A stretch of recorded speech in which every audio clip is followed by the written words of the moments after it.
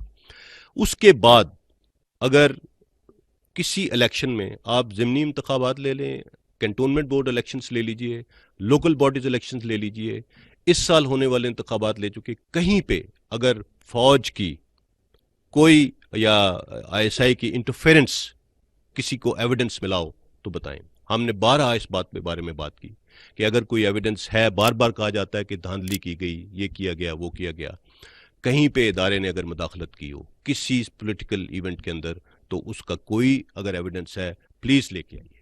I am sure دیر از نن.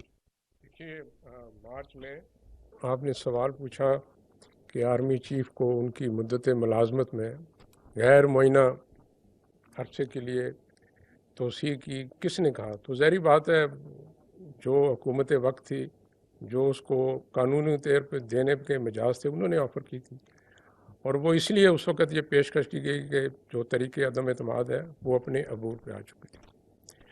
جو آپ نے بات کی پاکستان کے جو دوست ہیں, دشمن ہیں, بیرونی چیلنجز ہیں, دیکھیے پاکستان ایک جمہوری ملک ہے. پاکستان کے دوستوں کا اور دشمنوں کا فیصلہ کرنا منتخب جمہوری حکومت کا کام ہے. ادارہ فوج آئی ایس آئی کا کام ہے خفیہ معلومات کی بنیاد پر اپنا تجزیہ اور تبصرہ حکومت کے آگے رکھے, فیصلہ ان کا ہے. پاکستان کے جو بیرونی اور اندرونی خطرات ہیں, خدشات ہیں, اس پہ ایک سیر اصل بحث ضرور ہو سکتی ہے کسی اور نشست میں.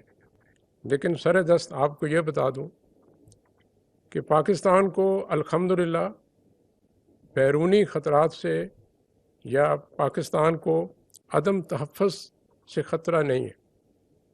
اس کی وجہ یہ نہیں ہے کہ پاکستان کا دفاع ناقابل تسخیر ہے کیونکہ ہمارے پاس ایٹمی قوت ہے. صرف یہ وجہ نہیں ہے.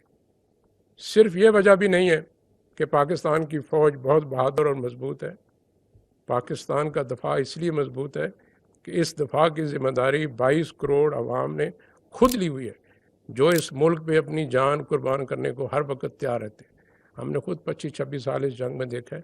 ہماری قوم کا بہت جذبہ ہے. پاکستان کو جس چیز سے خطرہ ہے وہ عدم استحکام سے ہے, اور یہ وہ چیز ہے جس پہ میں آپ کی بھی توجہ دلانا چاہتا ہوں کہ عدم استحکام کی کیا وجوہات ہیں.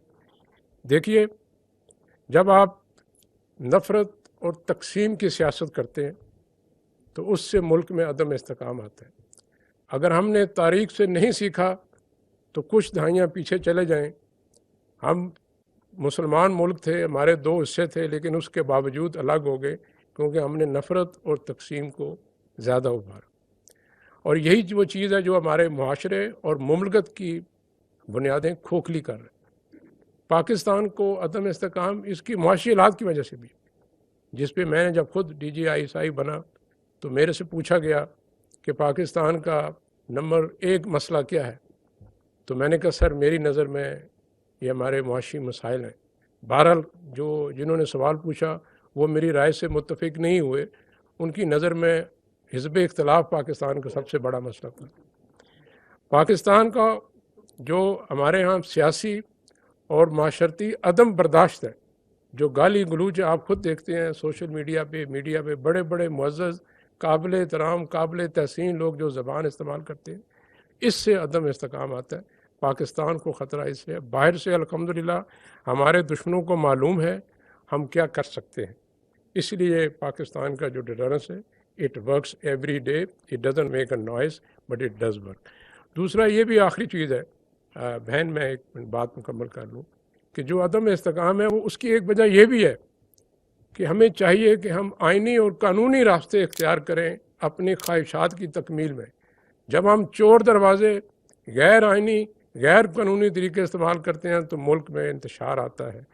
اور ISI نے ادارے نے یہ فیصلہ کر لیا ہے یہ صرف وہ کام کرے گا جو قومی امنگوں کا مظہر ہے اور اس انداز میں کرے گا جو آئین میں لکھا ہے. اس سے باہر نہیں جائے. Thank you.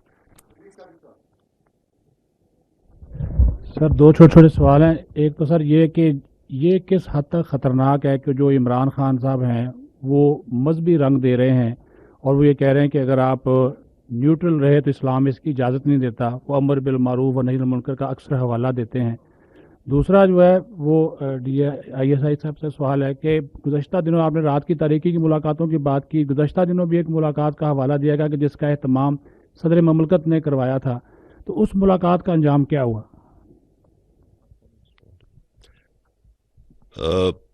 اس ملاقات کے بارے میں DGI آپ کو تفصیل اگر ان کے پاس ہے تو وہ دے دیں گے.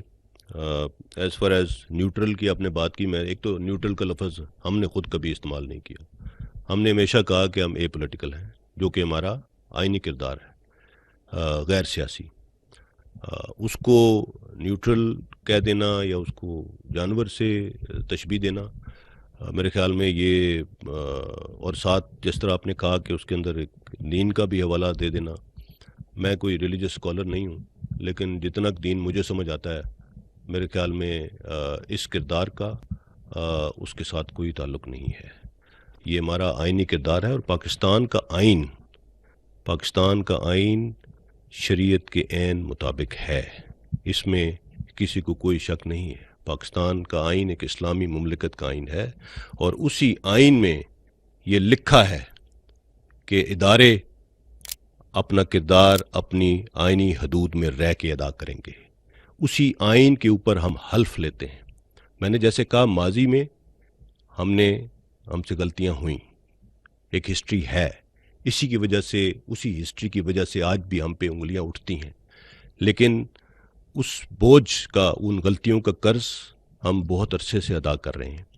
اور جیسا DGI نے بھی آپ کو بتایا کہ یہ کوئی فرد واحد کا فیصلہ نہیں تھا کہ ہم نے اپنے آپ کو ہر سیاسی چیز سے باہر نکال لینا ہے.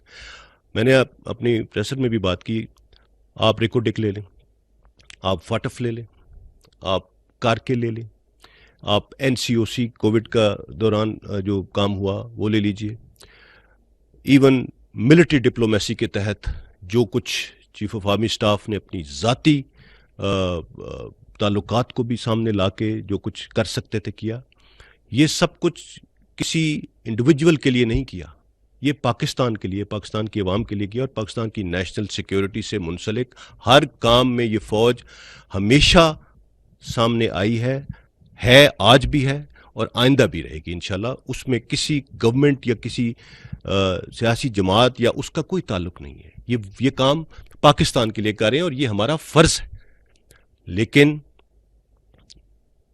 سیاسی طور پہ انوالومنٹ یا کسی کے حق میں مداخلت کرنا, یہ انسٹیٹیوشن نے ایک بہت سوچ سمجھ کے یہ فیصلہ کیا کہ یہ اب آگے یہ نہیں چل سکتا.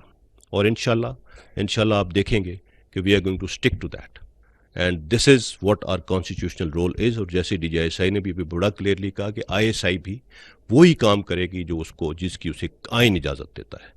دوسری سوال کا جواب میں آپ سے ریکویسٹ کروں گا سر. دیکھیے, جن ملاقاتوں کا آپ نے ذکر کیا, صدر پاکستان صاحب کی ملاقاتوں کا, وہ ملاقاتیں ہوئیں. ان ملاقاتوں کے ہونے میں کوئی ممانعت نہیں ہے, میں اس میں کوئی بری چیز نہیں دیکھتا, کیونکہ اس کی نیت ملک میں استحکام لانا, سیاسی ٹھہراؤ لانا تھا. اور جتنے بھی رویوں میں اتنی زیادہ تلخی اور ٹاکسٹی آ چکی تھی اس کو کم کرنا تھا. وہ اپنے منطقی انجام تک نہیں پہنچ سکی. وہ کیوں نہ پہنچی, اس کے علاوہ کون سی ملاقاتیں ہوئیں, میں نے آپ کو شروع میں کہا کہ بلا ضرورت سچ شر ہے. Thank you.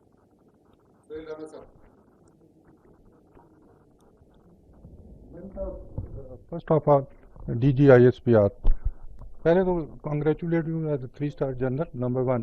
دوسرا سر, آپ نے فرمایا ہے کہ 3 اسٹار جنرل کا آپ نے نہیں فرمایا, ARY چینل کا آپ نے ذکر کیا, تو یہاں پہ اگر فوج میں بھی 3 اسٹار جنرل کوئی غلط کام کرتا ہے تو اس کا بھی FGC field general court martial ہو جاتا ہے.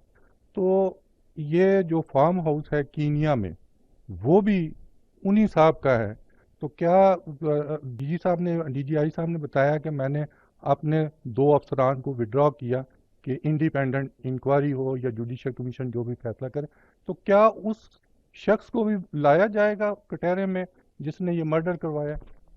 دیکھیے, اس بارے میں ابھی کوئی بھی رائے قائم کرنا قبل از وقت ہوگا. میں نے پہلے بھی بات کی, ہمیں انکوائری کمیشن کی تحقیقات کی آؤٹ کم کا انتظار کرنا چاہیے. میرا یا آپ کا یہ حق نہیں بنتا کہ ہم یہ کہیں کہ کس نے یہ کروایا اور کیا ہوا. تحقیقات ہوں گی. میں نے آپ کے سامنے جو بھی چیز رکھی ہے وہ اس میں کوئی رائے نہیں ہے, وہ فیکٹس بیسڈ ہے.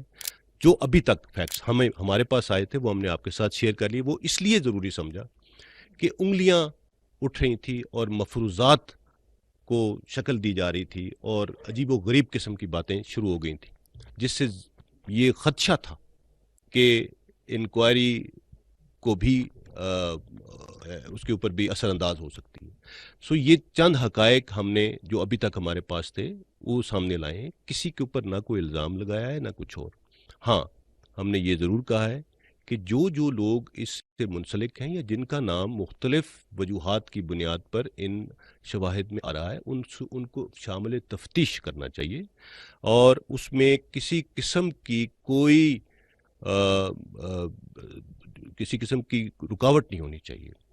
اور اس میں اگر انٹرنیشنل ایکسپرٹس چاہیے, جو بھی چاہیے, اسی لیے جیسے DGI نے کہا کہ ہم نے, کیونکہ انگلیاں ہم پہ اٹھنی شروع ہو گئیں ادارے پہ, کیونکہ it was totally unnecessary. So اسی لیے اس کو شفاف رکھنے کے لیے اور اس کو غیر جانبدار رکھنے کے لیے ہم نے یہ فیصلہ کیا کہ کوئی بھی شخص ادارے سے اس انکوائری کمیشن کا حصہ نہیں ہوگا, تاکہ کوئی اس کے اوپر, ادارے کے اوپر یہ شک نہ کر سکے کہ ہم نے کسی چیز کو کچھ کرنے کی کوشش کی ہے. تو انشاءاللہ جب یہ رپورٹ آئے گی تو اس کے بعد چیزیں کلیئر ہو جائیں گی. تو let's not jump to conclusions and let's not point fingers on anyone for that matter, any one.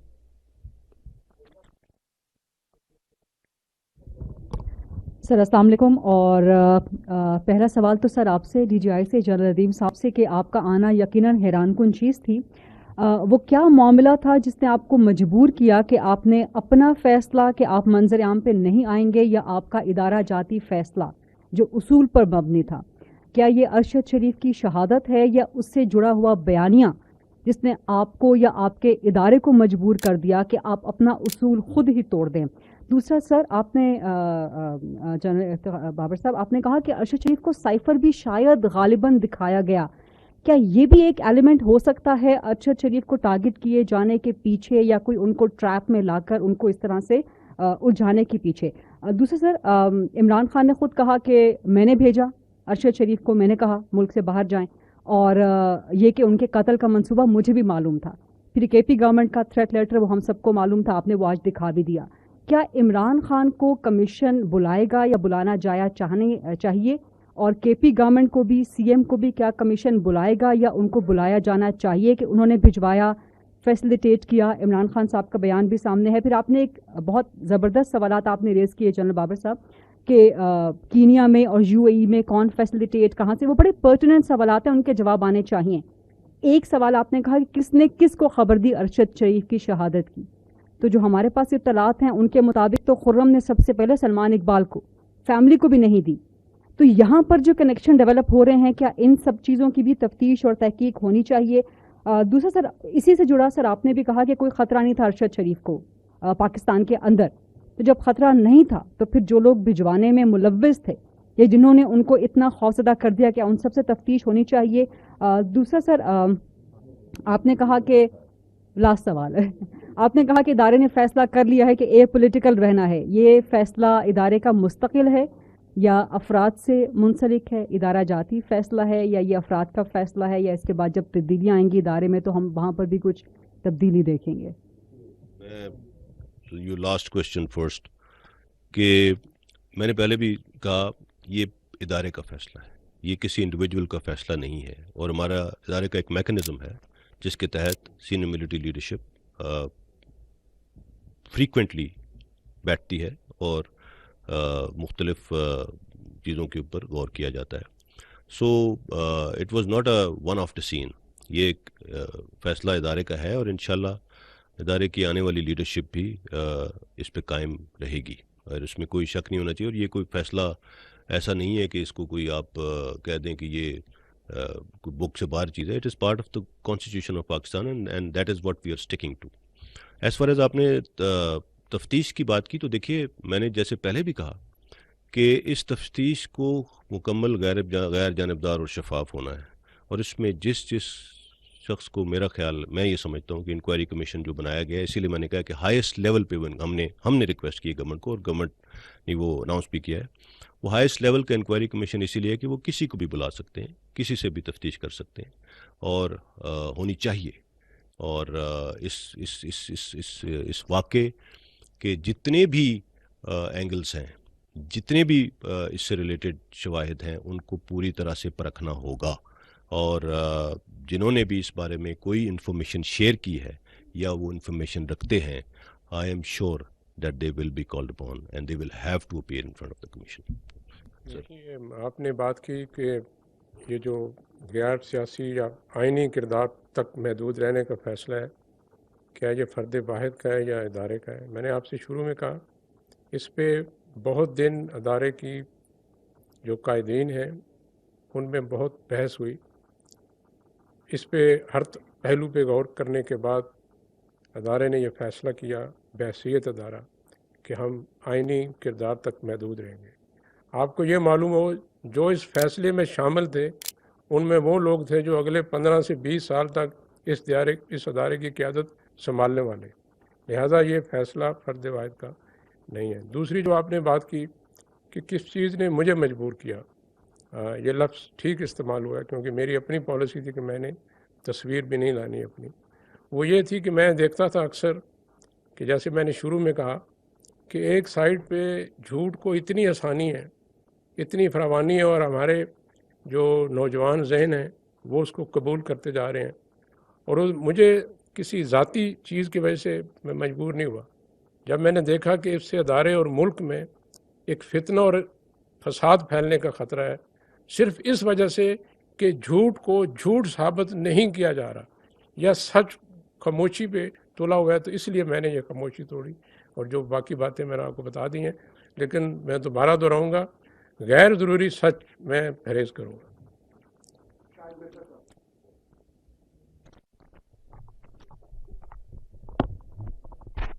السلام علیکم جی. صاحب ایک تو آپ کو مبارکباد دینا چاہوں گا اور دوسرا آپ کی اچھی اردو سن کے اچھا لگا سر, ڈی جی آئی سر. اچھا دوسرا sir I have 2 brief questions جی. One is related to your agency جی. جو ارشد شریف صاحب کی فیملی ہے ان کا اور ان کے قریبی دوستوں کا یہ کہنا ہے کہ جو کرنٹ سسٹم میں لوگ بیٹھے ہوئے ہیں آپ کے جو سبارڈینیٹس ہیں وہ ان کو کانسٹنٹلی تھریٹ کر رہے تھے اور ماحول ان کے لیے ایسا بنا دیا گیا کہ ان کو ملک چھوڑ کے جانا پڑا. ایک تو اس بات کا جواب دے دیجئے. دوسرا جو فیصل وافدہ صاحب نے کنکلوڈ کیا ہے اس کا کریکس یہ ہے کہ یہ اندر کی ان فائٹنگ ہے جس کی وجہ سے ارشد شریف صاحب کولیٹرل ڈیمیج کی صورت میں سامنے آئے ہیں. تو جس طرف انہوں نے پوائنٹ آؤٹ کیے ہیں فنگرز فیصل وافدہ صاحب نے, کیا ان کے اگینسٹ بھی وہ پریویس سسٹم میں بیٹھے ہوئے لوگ یا جو اتھارٹی تھے ان کی بات کر رہے ہیں, تو ان کے اگینسٹ بھی کوئی پروب انویسٹیگیشن یا کوئی کارروائی متوقع ہے؟ Thank you.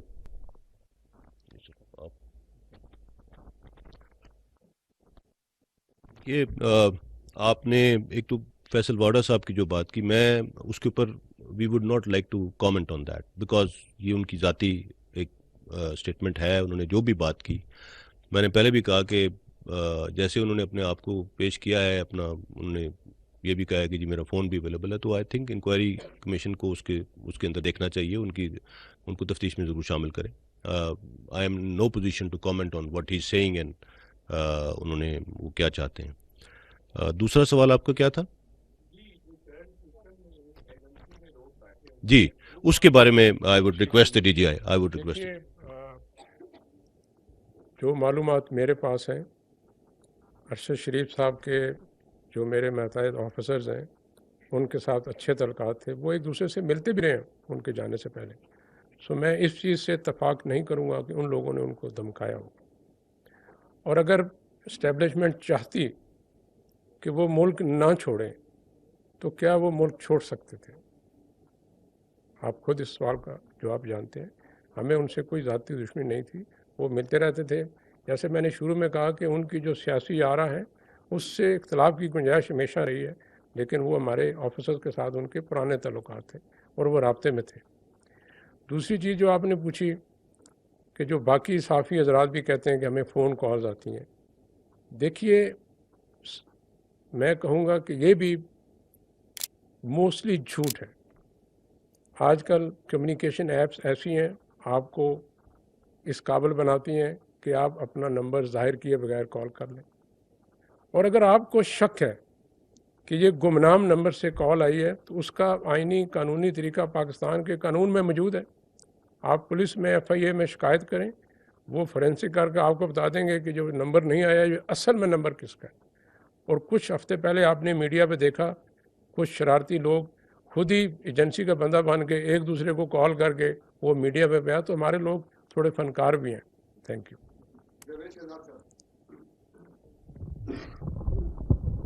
جیسا میں جاوید شہزاد ہوں اور صاف نیوز اسلام آباد سے.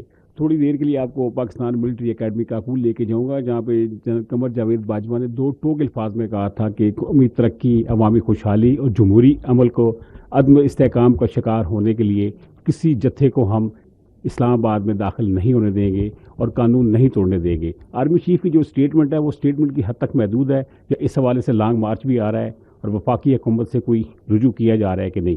دوسرا سر DGI سے میرا سوال ہے، میرا اور ان کا دفتر قریب ہی آپارہ میں ہی. تو سر میں یہ جاننا چاہوں گا کہ ابھی جتنی ہم نے بات کی ہے عمران خان کے حوالے سے، تو عمران خان کو لانے میں بھی تو آپ کے ادارے کا کردار تھا. کیا آپ سمجھتے ہیں کہ وہ غلطی تھی؟ اس حوالے سے MI کی اور ISI کی جو اسٹڈی رپورٹس ہوئی تھی خان صاحب کے حوالے سے، اس پہ بھی ذرا ڈسکس کیجیے گا سر. Thank you. اچھا، آپ کے پہلے سوال کا جواب میں دے دوں کہ چیف آف آرمی اسٹاف نے اپنی تقریر میں یہ نہیں کہا تھا کہ کسی جتھے کو اسلام آباد میں داخل نہیں ہونے دیں گے. انہوں نے یہ کہا تھا کہ یہ جو کوئی جتھا یا گروپ یا جس طرح سے ان کو آپ مطلب پاکستان کو ڈی سٹیبلائز کرنے کی اجازت نہیں دیں گے. ایز فار ایز اسلام آباد آنا، ایک لانگ مارچ کرنا یا اس میں لوگوں کا شامل ہونا، یہ سب کا جمہوری حق ہے، اور میرا نہیں خیال کہ اس سے کوئی کسی قسم کا کوئی پاکستان کو کوئی خطرہ ہے.